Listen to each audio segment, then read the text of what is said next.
Hello guys, in this video I'm going to show you how to add a presentation to the start list in the Google Slides app. But before that, don't forget to subscribe and leave a comment down below, because at 10,000 subscribers I'm going to show you my whole YouTube revenue statistics and growth strategy. So without further ado, let's just jump right into it. First you have to open up Google Slides. Here it opens up in this menu. From here we just select the presentation that we want to add to the start list. Tap on the three dots next to its name and then tap on add to start. Now we can see a little star show up, and if we want to check the list, we just tap on the three lines, tap on start. It's going to show all of the start documents here.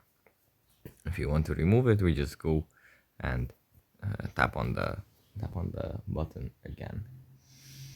So yeah, that's pretty much it for this video. Hope it was helpful for you guys, and I'll see you in the next one. Bye.